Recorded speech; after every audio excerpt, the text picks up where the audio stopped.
Yo tout le monde, nouvelle vidéo, nouveau tutoriel sur Lightroom pour vous expliquer mon workflow, comment je fais mon workflow de A à Z de la post-production. Donc une fois que j'ai mis la carte SD dans l'ordinateur, comment je fais pour organiser mes photos. On va voir la nomenclature de mes dossiers, on va voir aussi comment je fais mes tris de photos quand il y a des modèles, et quand je dois faire mes photos, et quand j'envoie mes photos, comment j'envoie mes photos aux clients.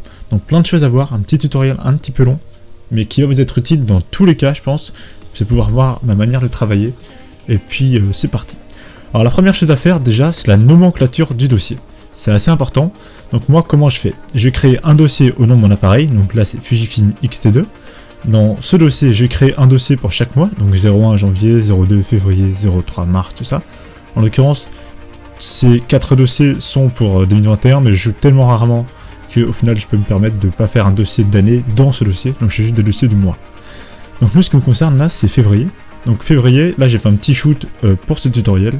Donc dans février, j'ai mis un nouveau dossier au nom du shoot, auquel le jour je l'ai fait, donc le 06 c'était aujourd'hui.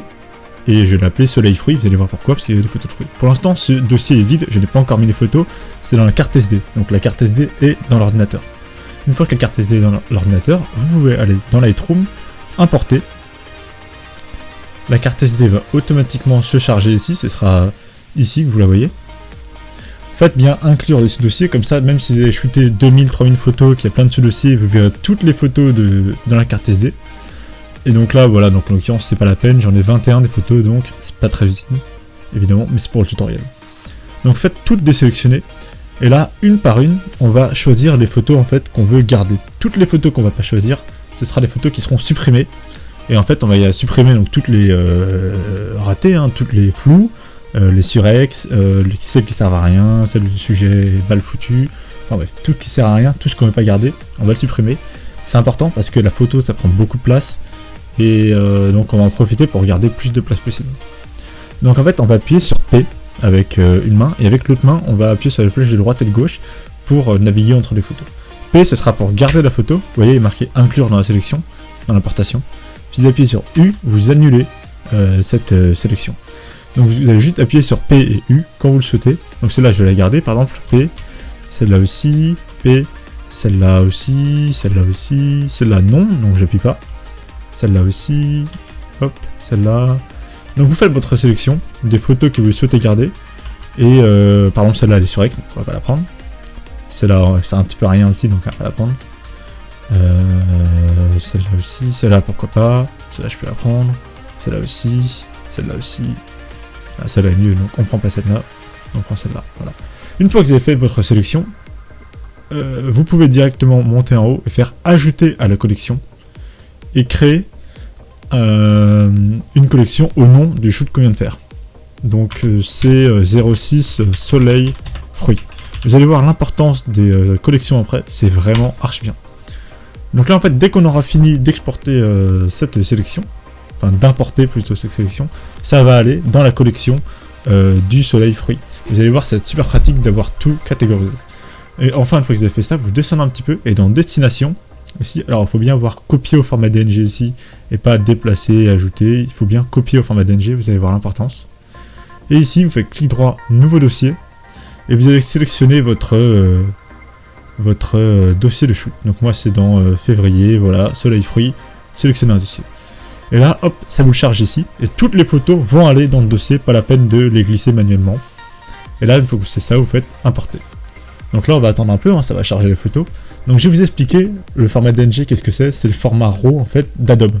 Adobe a un format RAW donc normalisé qui est format DNG. Ça pèse déjà moins lourd que le format RAW qui peut peser 40 à 50 MO, ça dépend de vos photos. Moi c'est du 21 mégapixels, donc c'est du 4000 par 6000 et ça pèse environ 45 MO le RAW. Donc c'est assez lourd. Et si je peux passer de 45 à 33 MO le fichier, ça fait quand même un sacré gain de poids. Et en plus de ça, ça perd pas de qualité, vraiment c'est la même propriété qu'un RAW, ça perd pas de qualité, j'ai fait plusieurs essais, je me suis renseigné. On perd pas la qualité, donc c'est assez impressionnant. Beaucoup de place. Donc là ça charge.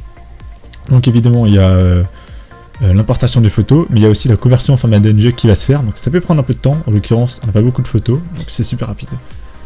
Voilà, donc là on a nos photos, donc on est prêt à retoucher hein, en soi. Mais imaginons dans ce cas que c'est des photos que vous devez donner à un client, et vous voulez que le client fasse sa sélection. Donc vous venez de supprimer toutes les photos inutiles, comme on vient de voir. Donc là, il n'y a que les photos qui sont potables. Donc là, c'est très bien. Vous allez pouvoir faire CTRL A ou commande A si vous êtes sur Mac, et faire fichier, exporter. À l'intérieur, vous allez directement choisir le dossier de destination, et le mettre dans un dossier donc, de retouche. Donc moi j'ai mon dossier Lightroom où j'ai toutes mes années de shoot, donc on va mettre 2022, on va mettre février, et on va créer un nouveau dossier, donc 06 soleil fruit. Et on va l'appeler à la fin edited. Comme ça on sait que c'est le dossier de retouche de ce shoot, et pas le dossier d'emplacement de photo originale. Là-dedans on va mettre un dossier JPEG. Pour toutes les photos en fait qu'on va sortir de juste pour la sélection. Vous n'allez pas renommer les fichiers, justement on va les laisser sous leur format original, vous allez voir pourquoi c'est assez important. Vous allez descendre un petit peu et dans paramètres de fichier, ici vous allez limiter la taille du fichier à 300 ou 400 kilooctets de manière à avoir une photo qui pèse pas très lourd, parce que c'est pas le but ici, et de redimensionner la photo à 1500 pixels. Parce que si vous la laissez un petit peu trop grande, ça va être impossible pour Lightroom de compresser la photo à 300 kilooctets, donc il y a des photos qui vont pas s'exporter. Donc pour le faire, on va redimensionner 1500 pixels, comme ça la qualité est assez basse pour permettre à Lightroom de bien compresser. Et enfin, important, à la toute fin, application d'un filigrane, vous appliquez un filigrane. Donc de base, si vous n'en avez pas, vous faites modifier le filigrane, et vous pouvez en créer en important directement soit votre logo en PNG ou en JPEG, soit vous-même en créant un texte et en écrivant ce que vous voulez et en le mettant en gros ici. Ça permettra d'éviter que votre client vous vole les photos et qu'il fasse un screenshot une fois que vous allez les envoyer. Donc c'est assez important. Donc moi j'ai pris mon logo comme ça, je l'ai mis avec une opacité sombre, comme ça il ne pourra pas les voler. Donc terminé, vous faites exporter. Donc l'exportation va se faire, et donc maintenant on va aller sur un logiciel qui s'appelle PixCZ, et là je vous jure, c'est vraiment un logiciel qui est super bien, beaucoup de photographes l'utilisent maintenant, c'est devenu assez la référence, mais pour ceux qui ne connaissent pas, vous allez voir, c'est vraiment pratique. Alors PixCZ en fait c'est un site de galerie de clients, et même en soi on peut faire des sites internet là-dessus, enfin c'est un site assez pour les photographes et pour les graphistes, c'est assez pratique. Une fois que vous êtes là-dessus, vous êtes dans l'onglet collection, vous pouvez faire une nouvelle collection, vous allez la renommer, donc nous bah, c'est soleil fruit, hein. On va choisir une date, la date qui est le 6, voilà, on peut ne pas en choisir, c'est pas important. Une fois qu'on fait ça, on fait add photo, et on va prendre toutes les photos de notre shoot qu'on vient de faire, donc dans Lightroom, vendredi 22, février, soleil fruit, JPEG, hop, on sélectionne tout, on glisse, et voilà, une fois que c'est fini, faites manage collection. Donc ça va automatiquement créer une cover, donc là en l'occurrence c'est une cover qui a été prise par la première photo que j'ai importée je crois, donc il y a le gros filigrane dégueulasse. Si vous le souhaitez, vous pouvez exporter directement une photo de Lightroom pour la mettre en cover et faire une cover propre. On va pas perdre de temps là-dessus, on va faire directement Publish, ici en bas à gauche, Publish Now. Vous allez voir, en fait ça va directement créer la collection, c'est super rapide, voilà c'est fini.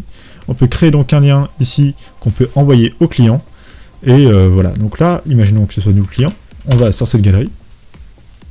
Hop, open, donc voilà, on est là-dedans, c'est super cool. On va pouvoir donc sélectionner nos photos, on met un petit email pour dire qui prend la sélection, parce qu'il peut y avoir plusieurs personnes sur une sélection. Et donc on va dire qu'on prend cette photo, puis cette photo, puis cette photo, donc vous voyez le petit cœur créé dans la liste des favoris. Donc là c'est cool, j'ai créé une petite liste de favoris, on va dire que c'est mon client. Et moi donc, en tant que hôte de cette galerie, je vais avoir une notification disant qu'une liste vient d'être créée pour Soleil Fruit.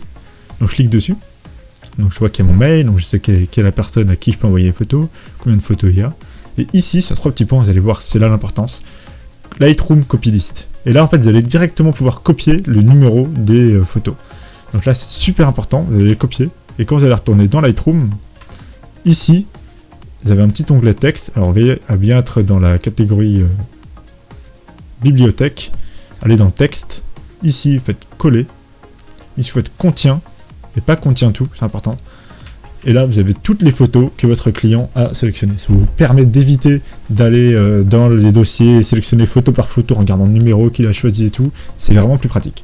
Et là, une fois que vous avez fait ça, vous pouvez appuyer sur 5 pour mettre toutes ces photos en favorites. Comme ça, même quand vous êtes juste en mode normal, vous savez quelles sont les photos favorites du client. Et imaginons que ce soit justement un shoot avec une modèle et le photographe, moi. Et que les photos que je viens de sélectionner, c'est pas les photos de notre client, mais les photos de la modèle. La modèle veut toutes les photos qui sont en 5 étoiles, donc vous devez lui fournir, mais vous aussi, vous voulez faire votre propre sélection personnalisée. Dans ce cas, vous faites comme tout à l'heure, vous regardez photo par photo et vous faites votre tri à votre manière. Donc imaginons je veux celle-ci, j'appuie sur P, donc ça va la marquer comme retenue, ça va mettre un petit icône en bas à gauche. Si vous souhaitez plus la prendre, vous appuyez sur U. Et sinon, vous pouvez appuyer sur X pour la rejeter, mais honnêtement, ça ne servira pas à grand chose de rejeter la photo. Vous pouvez directement mettre seulement P ou ne pas retenir. Donc celle-là, je vais la choisir, on va dire. Celle-là aussi, je l'aime beaucoup. Celle-là, pourquoi pas. Celle-là aussi, et puis celle-là. Voilà. Donc là, il y a toutes les photos que j'ai sélectionnées, elles ont le petit icône photo marquée, et toutes les photos de la modèle, elles ont l'icône 5 étoiles. Comme vous allez dans attributs ici, si vous voulez voir seulement vos photos, vous cliquez sur le photo marqué. Donc là, c'est toutes les photos que moi j'ai choisies. Donc ça, c'est celle que j'ai envie de retoucher pour moi. Et si je vais dans celle dans 5 étoiles, c'est toutes les photos que la modèle aura choisies. Donc là, c'est vraiment pratique.